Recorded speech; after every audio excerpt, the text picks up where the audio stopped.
Damos la bienvenida en el estudio de los desayunos de 24 horas al presidente del Consejo de Regulación y Desarrollo de la Información y Comunicación, Cordicom, Danilo Silva.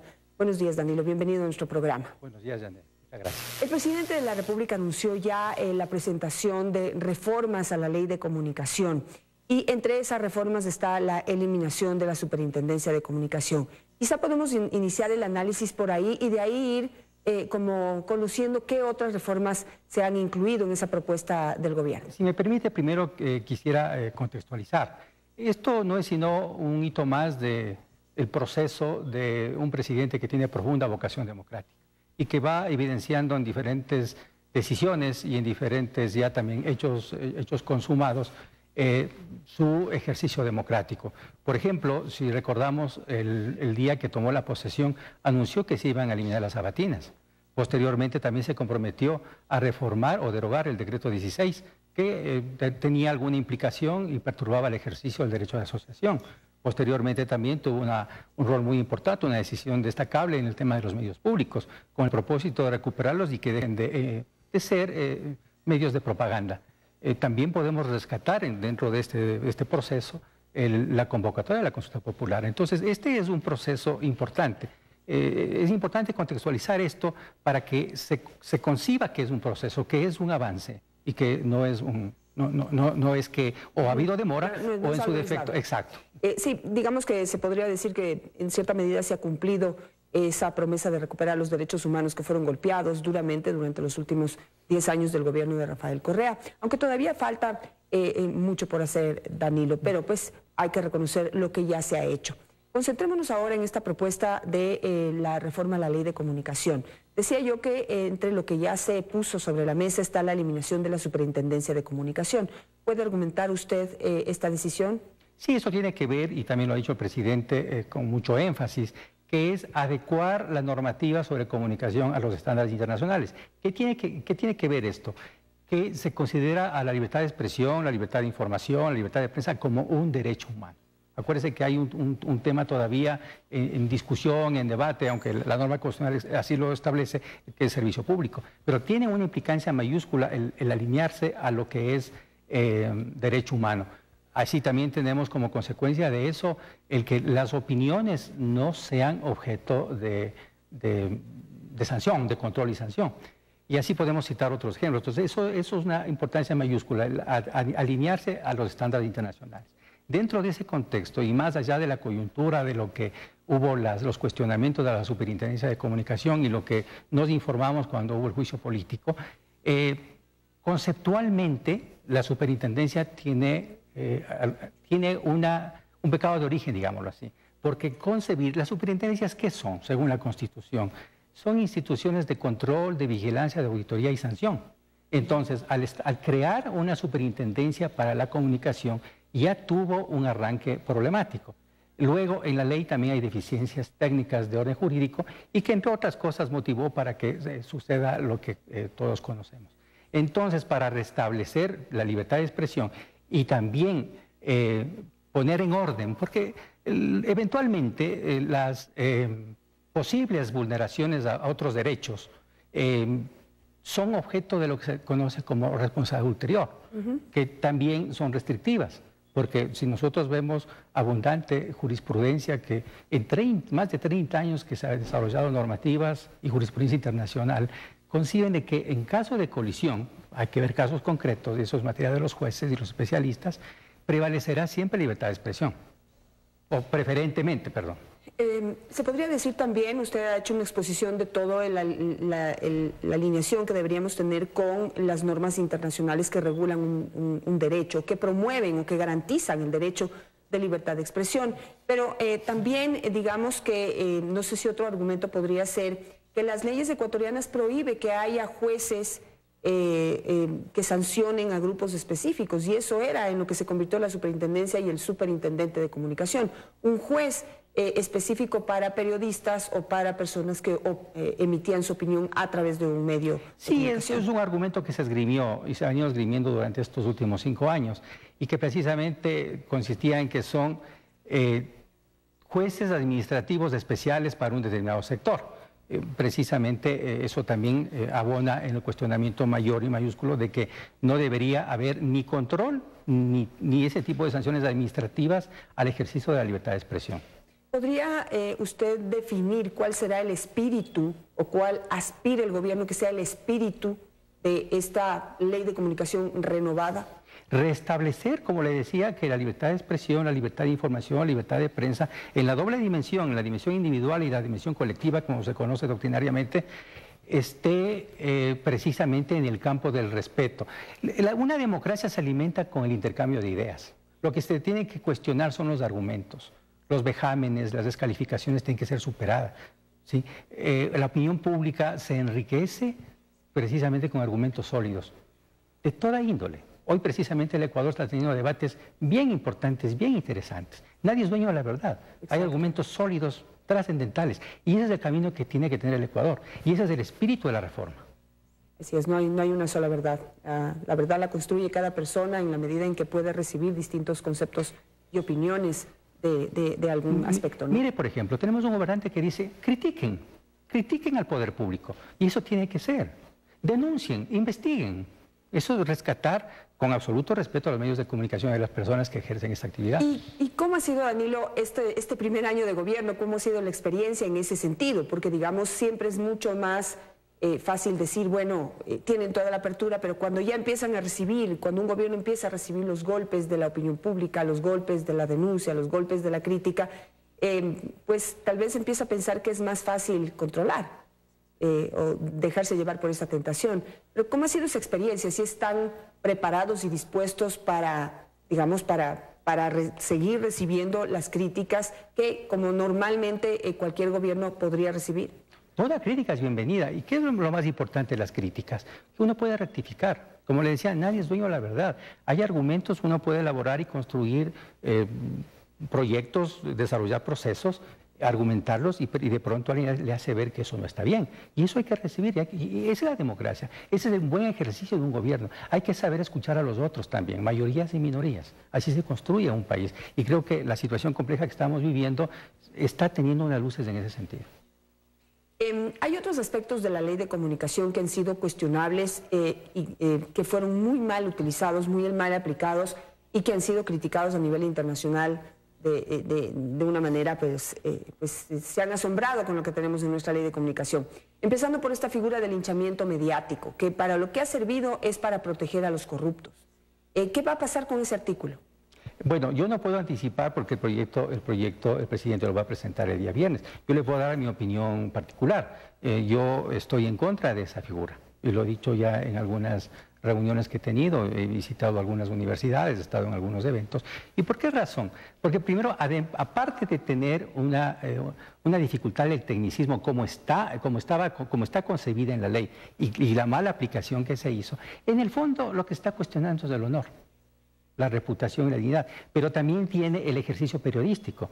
Si no hubiera un ejercicio periodístico adecuado, ¿no es cierto?, que le permita a la opinión, a nosotros enterarnos de eso, finalmente no podríamos tener investigación y no podríamos generar nuestras opiniones sobre el manejo de la cosa pública. Entonces, y lo que le decía hace un momento, la ponderación eventualmente cuando hay conflictos entre libertad de expresión y honor, reputación y el buen nombre, eso tiene que ser valorado por un juez, pero posteriormente, ex post. Y ahí hay mucha jurisprudencia que dice que incluso en algunos momentos en que se pasó el límite, prevalecerá la libertad de expresión, porque siempre lo que se requiere es una ciudadanía informada. Claro, pues allí hay que pasar por el tema de que, digamos, el gobierno anterior y sus funcionarios eran absolutamente intolerantes a la crítica. Y el funcionario público, y esto también se ha debatido mucho a nivel internacional, el funcionario público tiene que estar abierto a ser criticado mucho más que cualquier otro ejecutivo de una empresa privada o mucho más que un ciudadano común y corriente. Tiene que estar dispuesto a ser criticado porque su labor ya tiene que ver digamos, con los intereses del pueblo ecuatoriano, por ejemplo, en este caso. Así es, precisamente eso ha sostenido reiteradamente en varios fallos de la Corte Interamericana de Derechos Humanos, y hay mucha doctrina al respecto. Y la razón no es por el funcionario, sino es justamente lo que usted decía. Por la responsabilidad que porque está inmerso en manejos públicos, de interés público, y que la ciudadanía tiene derecho a conocer eso. Y ahí justamente se aplica lo que se denomina esta doble dimensión de la libertad de expresión, que los ciudadanos tenemos derecho a informarnos, derecho a recabar información y tener criterios y difundir esa información que tenemos. Otro aspecto que realmente golpeó la actividad periodística es esto de la responsabilidad compartida con los dueños de los medios o con los directivos de los medios de comunicación. Eso, me imagino que ustedes lo habrán analizado y pues las personas que nos están escuchando, lo que trajo como consecuencia es que antes las salas de redacción eran más herméticas, es decir, los temas se debatían con periodistas y entre periodistas, y los dueños de los medios, o mucho menos los abogados de los medios, no tenían acceso a esos debates que teníamos dentro de las salas de redacción. Es decir, de alguna manera manteníamos independencia y asumíamos la responsabilidad por lo que decíamos o dejábamos de decir. Pero desde que se aprobó este artículo de la responsabilidad compartida, en donde se ponía en riesgo la estabilidad del medio, la permanencia del medio por la posible imposición de multas, resulta que desde hace más de 3 años, porque es desde antes de que se apruebe la ley de comunicación, nos toca convivir con abogados en las salas de redacción. ¿Podrá eso cambiar? Bueno, más allá del artículo, el sistema estuvo concebido y generó un ambiente de hostigamiento, de animadversión, y finalmente eso generó autocensura, el sistema como tal. El momento que ya no va a tener, al menos en la propuesta, una instancia administrativa que controle, supervigile y eventualmente sancione, este artículo ya no tendría mayor importancia, porque estamos hablando del sistema como tal. Pero habría que eliminarlo, porque si sigue allí, entonces, digamos, los dueños de los medios van a querer curarse en salud. Sí, cualquier cosa que vayan a decir tiene que pasar por la mano de los abogados. Bueno, siempre, antes incluso de del sistema de estos últimos 5 años y también en el futuro, sí es importante contar con una apreciación jurídica, no solamente para los defectos que usted menciona, sino también incluso para la actividad periodística como tal.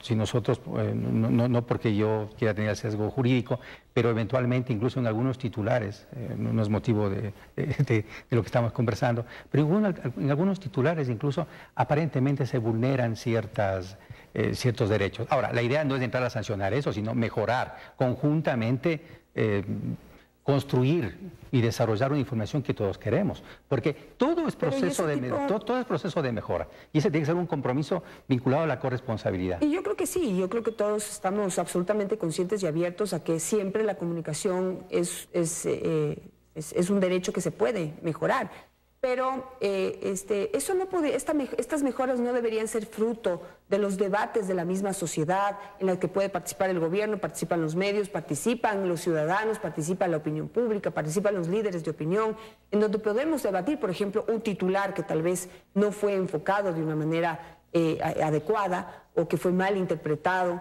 y que pues se pone a debate. Pero si ya lo sometemos esto a un control in-house o dentro de casa por parte de un abogado, se lesiona. Por supuesto que sí, pero al momento que el sistema cae ya no va a requerir de ese tipo de tener esas estructuras. Porque el ejercicio periodístico, ¿no es cierto? Y como le decía al principio, que está relacionado, derivado de la libertad de expresión, va a ser mucho más diáfano de realmente dedicarse al periodismo, en lugar de estar preocupado y tratar de entender a los abogados, que a veces es bien complejo. Otro tema, y ahí dejamos un tema para que nos demos cuenta que este es un tema que tenemos que debatirlo a fondo para poder llegar a un acuerdo que no vulnere derechos y que promueva la libertad de expresión. Mira qué importante lo que está sucediendo. Sí, ojalá no me equivoque en el número, pero hay 15, 16 y siguen presentándose proyectos de ley de reforma a la ley de comunicación. Es saludable, más allá del número, ¿no? Pero que haya protagonismo y que diversos sectores de la sociedad estén presentando proyectos de reforma. Eso augura que va a haber un debate, como tiene que ser en la Asamblea Nacional y en la sociedad ecuatoriana. Rescatamos el debate de los temas trascendentales y también en el contexto político que es la Asamblea Nacional. Eso es muy saludable.